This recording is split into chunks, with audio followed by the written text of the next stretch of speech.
Welcome back, everyone. I'm the Bad Luck Gamer, and today we're going to be covering another wonderful archetype from Divine Mysteries, another one based on a whole religious group. If you saw my last video on the Palatine Detective, which I realize now it's not Palantine, but Palatine, who cares? Whatever, I messed up, my bad. Anyway, you know that there are various groups that, while necessarily being divine, are not necessarily religious. And the Rivethun series of archetypes, yes, series of archetypes, are all based on such a group, a kind of spiritual group. So this is actually the first of 3 videos that will then result in a 4th final video with all the archetypes put together. So if you enjoy long form or short form content, then hopefully this pleases as many people as possible. That is my goal anyway. So if you're interested in watching them all at once, go ahead, click off the video now. I don't care. It will be ready in a few days at the very least. So, you know, take what you will. Some people will enjoy that, you know, a nice thing to listen to in the car. I'm sure it's going to be like an hour and a half long. I don't know. But for now, I'm just going to be doing them each in a segment. But with this segment, the first one, the Rivethun Emissary, I'm going to talk about the Rivethun religion, or at least religious group, spiritual group. Spiritual group, I think, is a better way to put it. So it's actually not that complicated. First of all, let's go ahead and show you what the order is all about if you decide to be a cleric or priest of this group. So you can, because it does count as a pantheon of sorts. It is a dwarvish based spiritual group, but it is not completely tied to dwarvish culture, but it is heavily rooted in dwarvish culture. So anyone can be a part of the Rivethun spiritual group. I'm going to say that rather than religion because that's more accurate to what it is. And it really is just a group that stems from animism, believing in the spirits and natural balance of things. And many members of the Rivethun spiritual group act as intermediaries, whether it's as a priest or a shaman or something of the like. And this is kind of the base of what used to be like the shamans from Pathfinder 1st edition, or at least some other root is in Rivethun, and it's very fascinating. Honestly, I do recommend checking this part of the book out if you decide to pick up Divine Mysteries for yourself, which, you know, I really would recommend. But all you need to know is that you are connected to spirits, whether they are like natural spirits, undead spirits, anything kind of supernatural. You're connecting that to, you know, mortals in a sense, and you kind of act as an intermediary. And so many of the Rivethun archetypes utilize that to add some kind of spiritual nature to your character. And today we're going to be talking about the Rivethun Emissary, which is particularly good at casting domain spells and has a familiar that can be quite good, and I would say almost key to this particular archetype. But before we get to that part, I need to let you guys know that Paizo did send me a copy of Divine Mysteries for the sake of review, but this is not paid content. They didn't pay me to make this video, so all thoughts and opinions here are my own. Though, if I'm going to shill for Into the AM.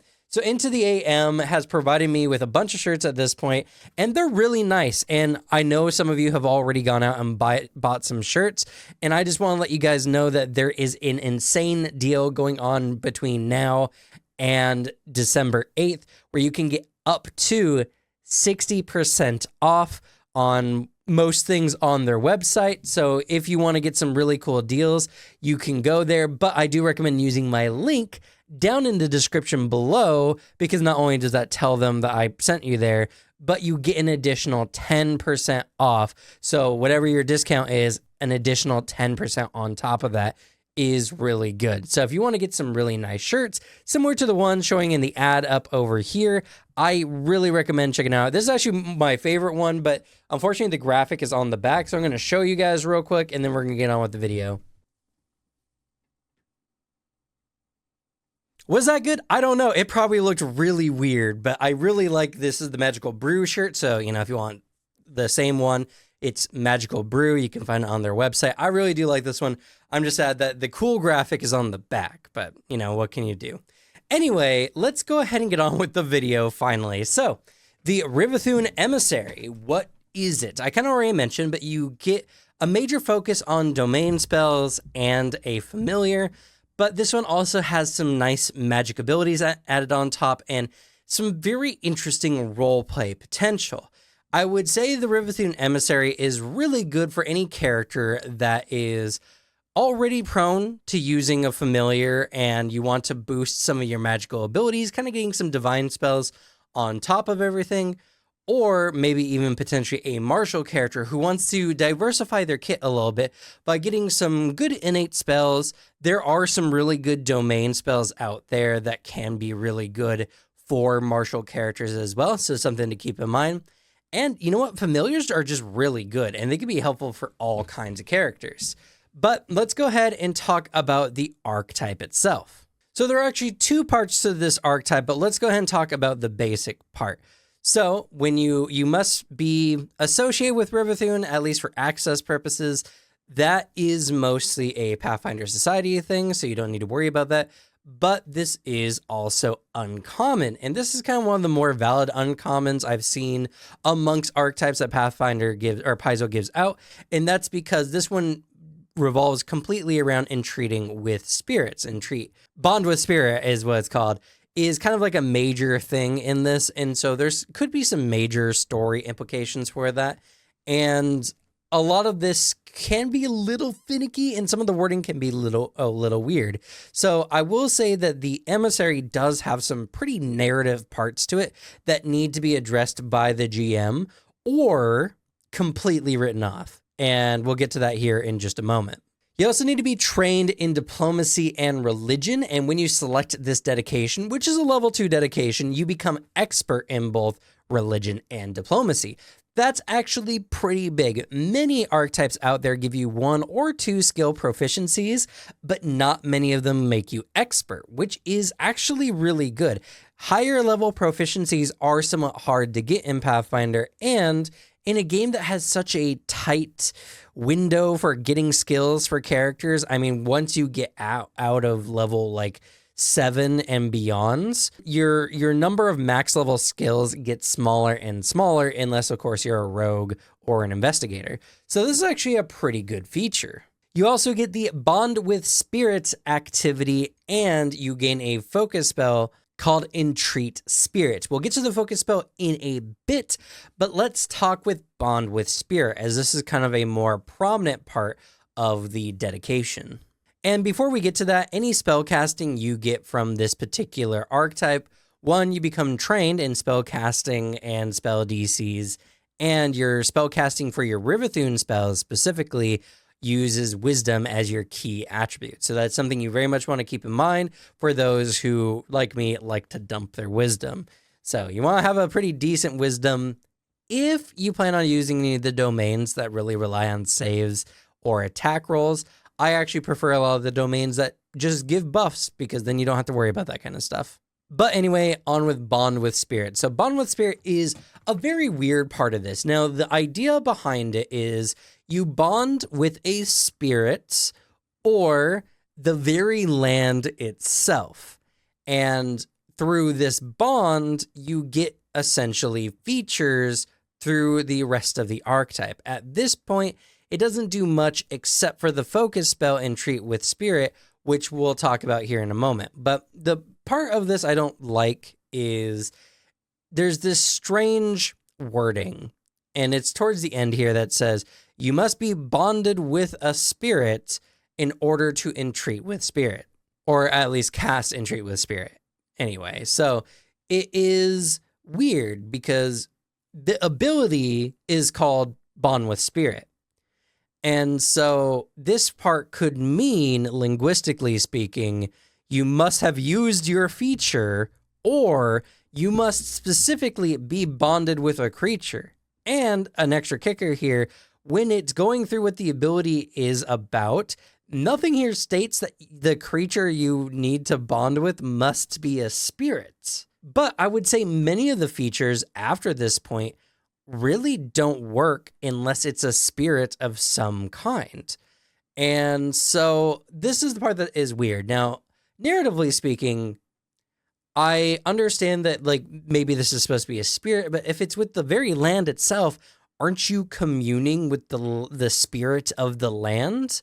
So, yeah, it's very strange. And the next feat we'll talk about might answer this to some degree, but even then it's dubious. This is just very strangely worded and not very well explained. Now, to some of you, it might be, but to me, and I'm sure to many out there, I'm pretty lost on the exact intent, at least as far as the words are concerned. I get, again, that this is about, entreating with a spirit or using a spirit specifically. But then when we talk about the practicality of that in a game, it gets a lot more muddy. Like, what if my friend, if a co-party member has a spirit type eidolon, they're a summoner, can I bond with that eidolon to get this benefit? Or is there a spirit of the land? Is that something we can commune with? What if I can't? Can I just, if there's no spirit in question available to me, is this not really a thing I can make use of? Other than, I guess, bonding with the land for potentially some of the other features? I don't know. There's a lot of wiggle room. And the Rivethun Emissary, I think, is, of these archetypes, the more narratively focused one. I think a lot of the oomph from this archetype comes from the kind of story you can tell with it. And I think a good GM can make this work out. But honestly, I think a very easy fix is if you just do it with the land itself, then you're bonding with the spirit, and it creates a very interesting element that I like, which is you're bonding with the spirit of the land, but it's not like a personification. It's just kind of like an ambiguous entity of the very area you're in, and that can have some interesting role-playing elements to it. Again, I've already stated before several times while going over this book, I'm not a fan of like personified spirits. I don't like it when otherworldly entities are just people. But to each their own. However it works in your game, I just want to make mention of that the wording here either is explicit to the point where it doesn't work most of the time, because, by the way, I actually didn't mention this, but you're only bonded with this creature for a day, and as long as you're within 1 mile of the entity in question. So you can't even bond with the spirit at like a city that you were recently at, because on your adventure, you're probably going to easily get 1 mile away. And it just like, it doesn't work mechanically for how these kind of games tend to work. So, I mean, I think just communing with the land itself should be sufficient. And it's an activity that just takes 10 minutes. So it's not really that big of a deal. And you can do it on your adventure. And when it says you're bonding with the spirit of the land itself, all you have to do is be within that land, within that terrain, in order to bond with it. So you don't even have to be sitting in one place. But if it's a creature specifically, then you need to be, close to the creature.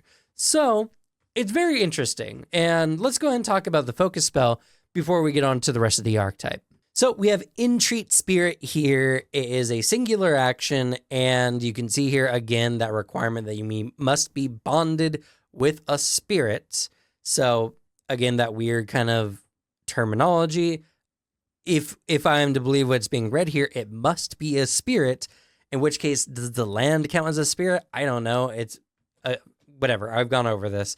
So bonded with a spirit, what's it do? So for 1 action and a duration of 1 minute, you get the benefit of a intelligence, wisdom, or charisma-based skill with a +1 status bonus. In addition to this, you get a +1 status bonus to saves against curse, death, emotion, and fear effects. So a pretty decent range, if I'm going to be honest.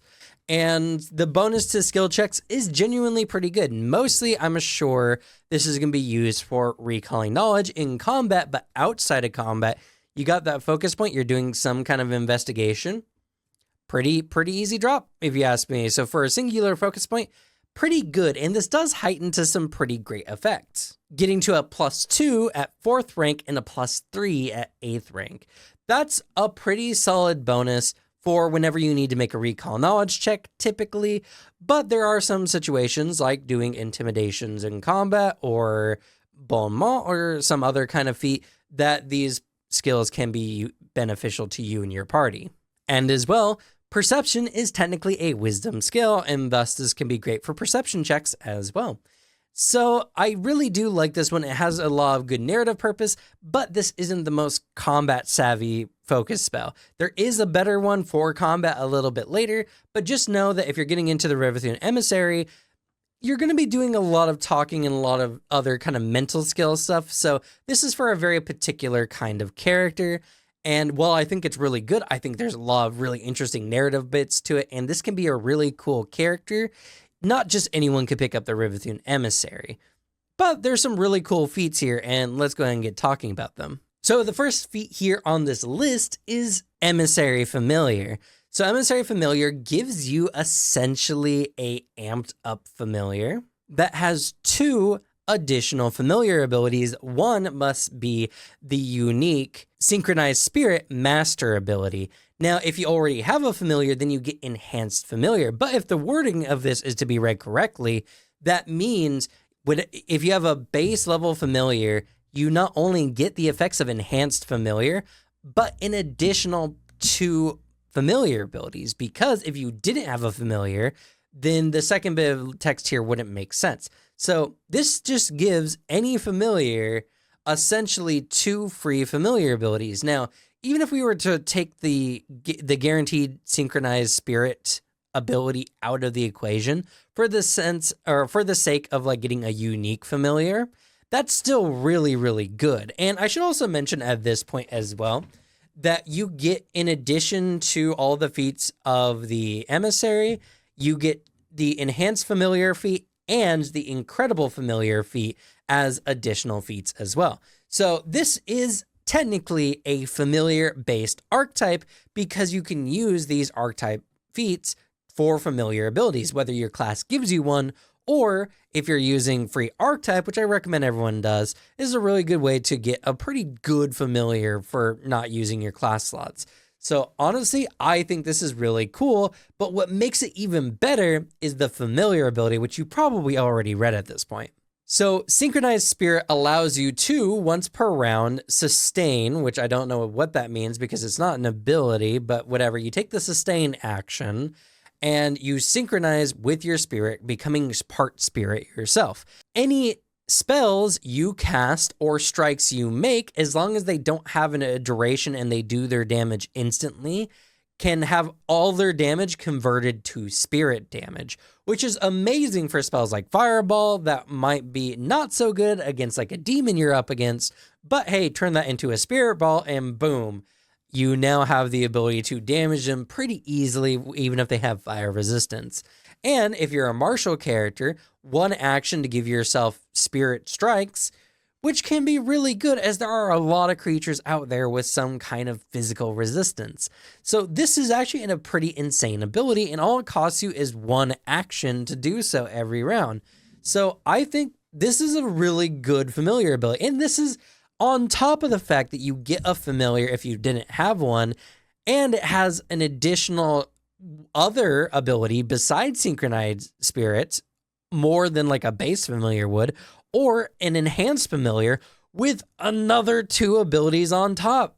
It's really powerful. So I definitely wouldn't recommend overlooking this feat, especially because a lot of the additional feats do kind of lean into the familiar abilities, but this is not all that the Emissary really has to offer. Domain Spirit does somewhat answer some of my problems with the basic Bond with Spirit ability. It allows you to spend 24 hours to bond with either a creature, again it states creature, but it should probably be a spirit, or the very terrain itself. And then you can have one domain spirit that you are bonded to no matter the distance or amount of time. And you only lose this if it's an intelligence creature, which I didn't actually mention this, by the way, but whatever creature you bond with can sever the connection at any time. I mean, I feel like that's something that's kind of obvious, but that is a thing. So any intelligent creature that you bond with, which again, creature, can sever this bond. So I guess don't piss off whatever spirit or entity you are currently bonding with. or I guess don't piss off the lands, there's probably some ways to do that. Anyway, this bond gives you the benefit of having a bond that you don't need to constantly maintain or remake. But in addition to this, you gain a domain spell, a initiate domain spell more specifically. So no matter what entity you make, or I guess terrain you make a bond with, you always have access to the healing or soul domains. But if the spirit is a creature, you can select from the ambition, confidence, family, might, protection, or trickery domains. And if the spirit is a terrain, which I guess infers that there is a terrain spirit, I don't know. Again, a lot of the wording here is very vague. You select your domain from the following: air, cities, darkness, earth, nature, travel, water, or wood. Now, there's a lot more text here. And most of what this text is talking about is, one, you gain the initiate or the initial domain spell, but the GM can also remove some of the prior mentioned options or add to the prior mentioned options based specifically on the type of domain that the creature is related to. For instance, if you're making a deal with some kind of fire elemental, then the GM could remove water from the domains and give you instead fire. So there are a lot of different options here, and this is very flexible. This actually is really cool because it gives the player and the GM an opportunity to kind of barter with, maybe the player wants to get a specific domain, and so they attempt to make a bond with a specific type of creature. Maybe they bond with the terrain of a graveyard. Who knows? There's a lot of really interesting things you could do. And I do really, really like this. And I'm also a sucker for domain spells. And I'll make special mention that if you pick up this feat in particular, you get another focus point. So if you're already a class that uses focus points, by level 6, you could easily have all 3 of the focus points you need for any of your abilities. Any of your class that doesn't, you'll already have 2 for use with either Intreat with Spirit or whatever domain you get from your domain spirits. Now, if you do wish to change whatever spirit you're currently bonded with as your domain spirit, then you need to go through the same process, takes 24 hours, and you instantly, the second you start this process, you instantly lose the benefits of your prior domain, losing that domain spell temporarily until you get either the same domain spell or a new domain spell based on whatever entity you're now making a new bond with. And I will make another special mention as well. This one does state that you need to make this domain spirit bond with a creature which you have already bonded with using the bond with spirit ability. Now, that is a little bit of annoyance because in most practical situations, if a domain spirit is what you're after, then you're going to be like, hey, can I form a bond with you? And you do the process in 10 minutes. You're like, hey, can I make it a more powerful bond? And, if they're willing, or if the land is willing, I guess, then you just add an extra 10 minutes onto a 24-hour process. So I get it. The whole thing is about consent and building trust and all kinds of narrative bits. I understand, but I'm a GM, and so many of the things I look at from a player's perspective, and players are oftentimes just looking to shortcut stuff like this.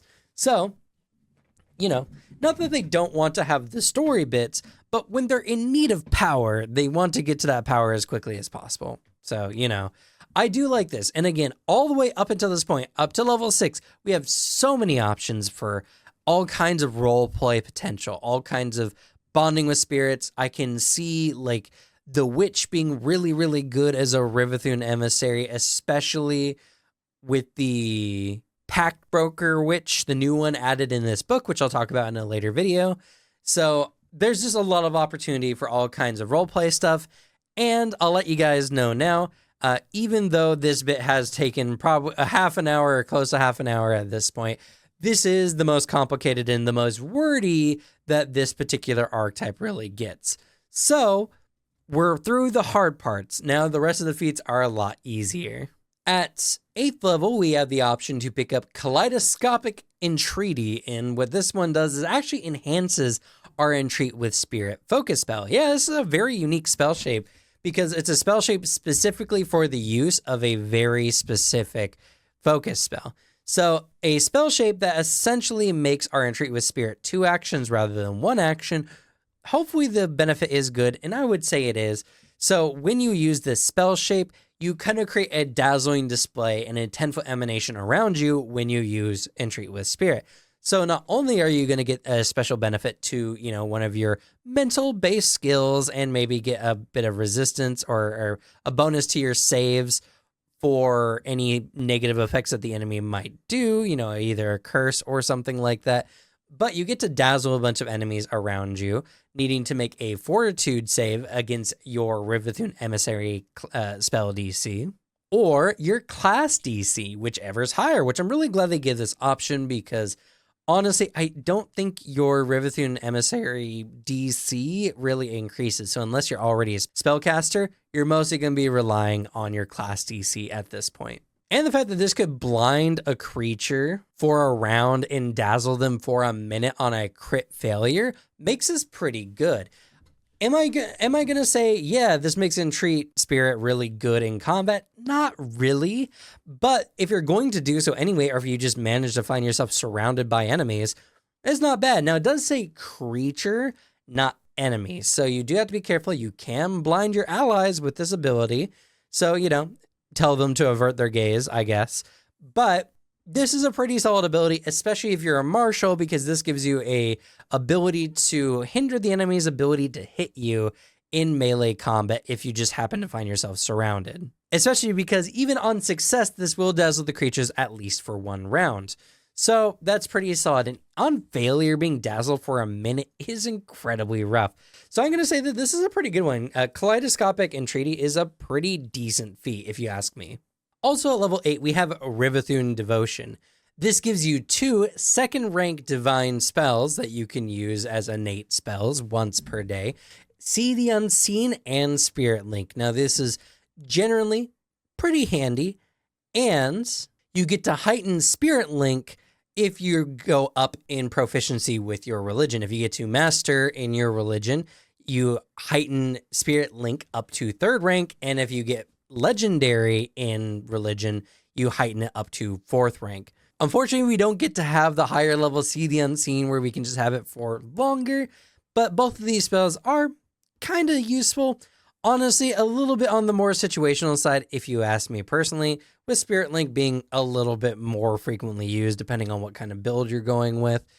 But I would say if we were comparing this to the other level 8 feat, the Kaleidoscopic Entreaty, I would say that one is probably a little bit better than this one. But if you like having a little bit of extra spell casting in your kit, and for some spells that really don't require you to have a really good save or a spell attack or anything like that, these are some not bad spells to add to your repertoire. So I think this is also pretty handy, but probably something I would use only if I was doing a free archetype game rather than like a standard game. At 10th level, we get Advanced Domain Spirit, which, guess what, gives us the Advanced Domain spell of the spirit we're using. And I didn't mention this before, but when we get that Domain Spirit, this gives you the option to kind of have the ability to change what your domain spell is. It's very difficult, oftentimes requiring retraining to learn new feats in general, and domain spells typically are in that feat line. So if you want to learn a new domain spell, typically you have to retrain whatever feat is giving you that domain spell. This gives you the option to do so by just making a new bond. Now, granted, that's a 24-hour process, and narratively could be a little bit of a sketchy situation. You don't want to be seen as a floozy amongst the other Rivethun emissaries, but I do like the idea that depending on your journey, you can entreat with the spirit of the land itself to suit the needs of your current adventure, whatever you're currently doing. And that is pretty cool. And the fact that now we can get up to the advanced domain, and the fact that we could essentially retrain what would be 2 feats for just a 24-hour activity is pretty good, honestly speaking. So Along with all the really cool narrative elements mentioned with the domain spirit before, this gives us a little bit more, well, oomph with that connection. And I wanted to make mention of the variability it can provide your character as well, as maybe you can even swap up what your domain spirit is giving you depending on the day. Who knows? There's a lot of narrative bits that can really change how these mechanics work. And that's kind of a big thing with Paizo, is many of their archetypes are in either like the narratively powerful or mechanically powerful kind of categories. And I think Rivethun Emissary is more in the narrative camp. So mechanically, it might not be able to do as much as it's going to be able to do narratively for your campaign. Just something to keep in mind, but the fact that we get the advanced domain spells is genuinely pretty good.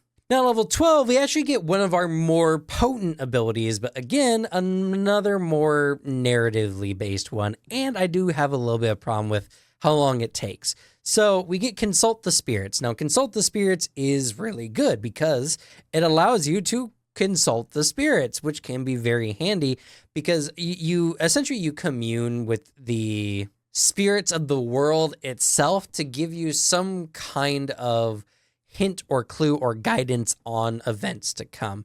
This is very much like augury in some ways. You mention some event and the spirits give you kind of a hint of something you might need to keep track of, or you can ask the spirits of the world to concise questions that they can answer. Now, if the questions are easy for the spirits to answer, they will answer them clearly. But if they're hard, they tend to be more cryptic and more vague.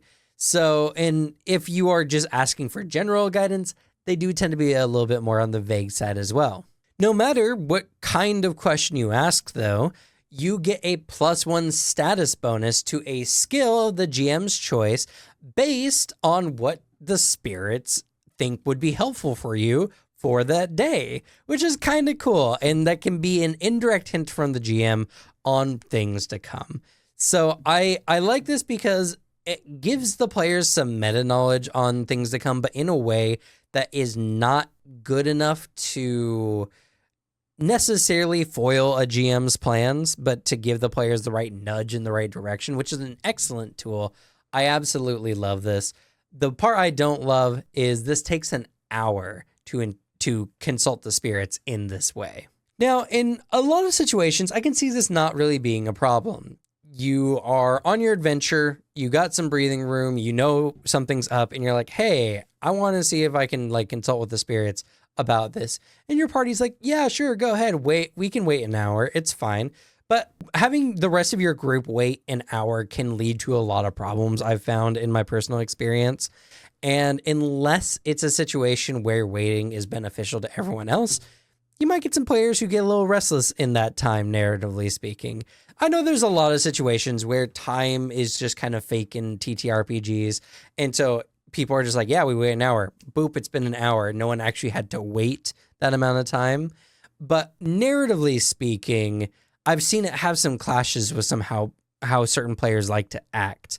Now, this is really good if you know what you're going to be doing like ahead of time at the beginning of the day, because then you can just do this during essentially your daily preparations when it's not inconveniencing anyone. But oftentimes you're going to be mid-adventure, mid-doing something, and it's like, oh man, this ability would be really good, but we'd have to wait an hour for me to get this. And you're either not going to use the ability because that seems a little ludicrous to dedicate an hour just to get a +1 status bonus to a skill that we probably could just get with Intreat with Spirit anyway, or you do it and inconvenience the party, or you do it and it's not a big deal. So, you know, there's two of those three options are kind of problematic, but it doesn't have to be. I do like this one, and again, it's a lot of narrative flavor and the kind of answers you can get. Like a very smart player can use this to great degree. And that's why I said that the Emissary is very much a very good narrative class or archetype. It's going to be really good if you know what kind of questions asked, if you are getting really into the role play. And honestly, I could see the Rivethun Emissary leading to a broken character down the line. You make the right kind of pact with the right kind of spirit. The GM throws some extra fun stuff at you. Maybe you get an uncommon or rare domain you get access to, or maybe they just give you extra spell casting because the spirit is that strong. You know, there's a lot of very interesting ways that this can kind of go off the rails in a good way. So that being said, I think this is good. And despite my grievance with the hour, cast time, essentially, I just wanted to make clear that I think this works very, very well in a lot of games. But, user and GM beware. There's a reason why the Rivethun Emissary is an uncommon archetype after all.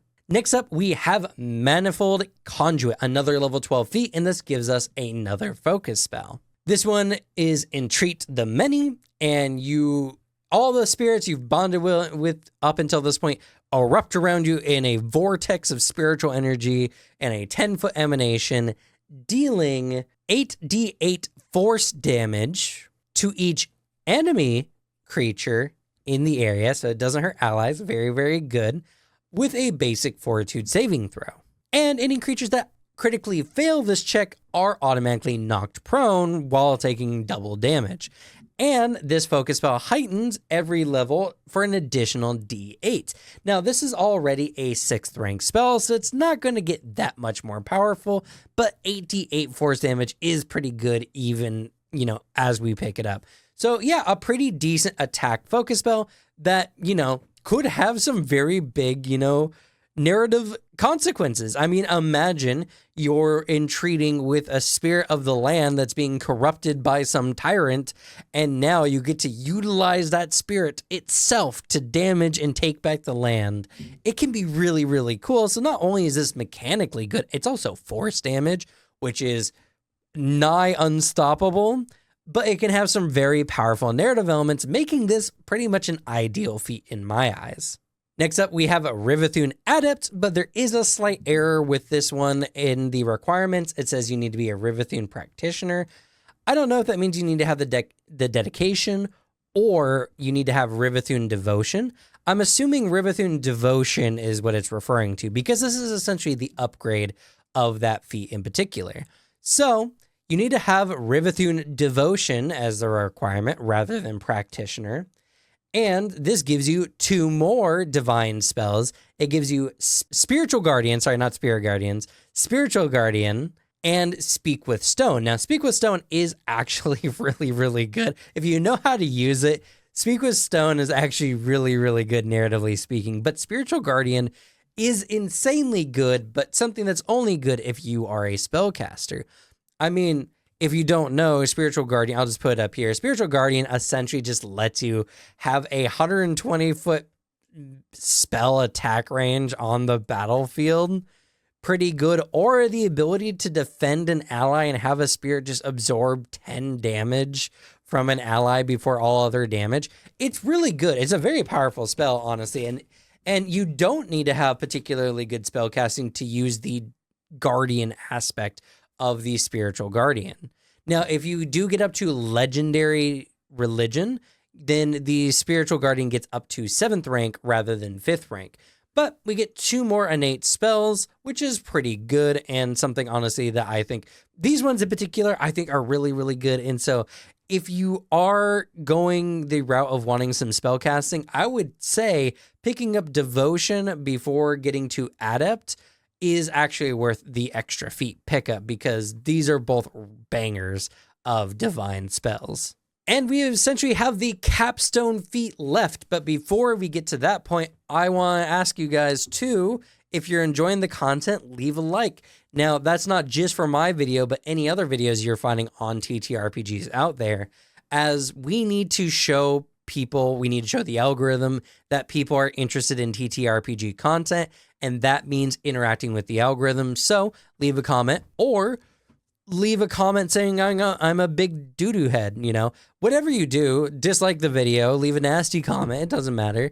If you like TTRPGs in any sense, I recommend doing it to all videos that you find at least a little bit interesting, because it really does help. And the more we show the algorithm that people like this kind of content, the more people are going to get shown this content. And that is my main goal with the channel. So, leave a like. But hey, if you do like my content, or you're a hater and you don't want to miss a video, then subscribe. I cover most Paizo books a week before they fully release, so you can get some of that, primo information here.